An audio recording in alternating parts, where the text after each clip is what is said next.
That wasn't just the last time, it was the only time we'd gone hunting together since the war, all three of us. Will and I'd been out as usual every season after we got back, but Jim got work in the city and we hadn't seen him since.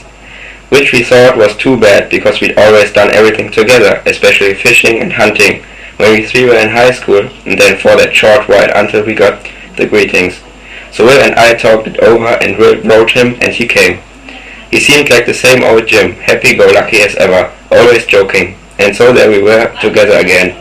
It was a grey winter morning with a light fall of snow, just right, and we were rolling along in Will's car full of ham and eggs and coffee, feeling good. I thought afterwards how you'll never know. We were bragging about the deer we'd get and kidding each other about our shooting, and it was just like old times. It seemed as if Jim had never moved away. It almost seemed there had never been a war, either, or we in it, scattered to hell and gone around the globe.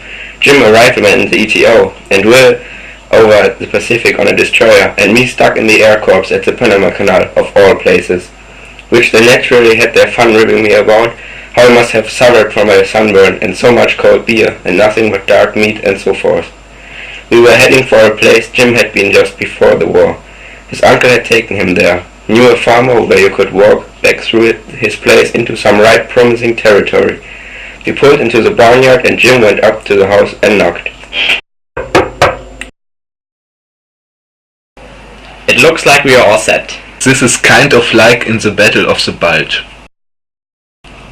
It's been a long time since I shot a horse. Hup! For God's sake, Jim, are you crazy?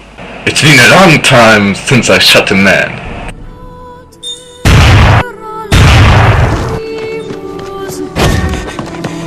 It was him or you, Jake. Thanks. He might have got you too. I shot him. Well, accidents will happen. It wasn't an accident. I had to shoot him. He went nuts at all once. He turned on Jake here and was going to kill him. That's funny. When I was talking to him, just now he seemed alright. He was in the war. I guess going through that woods and the mist and all must have brought it back to him. He said something about it then. Another thing. We've got to settle with you for that horse. How it started, he just up and shot your horse down there in the back pasture. The black.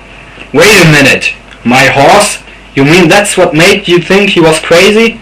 That old mare was sick and too old to get better. I told him when you went through that way, he might as well shot it for me.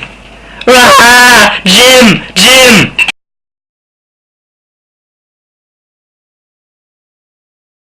Sometimes now I wonder whether I did right. Maybe I ought to have let him go. Because I go over to the vet's hospital on visitor's day every week, but he won't say a word to me. He won't even look at me.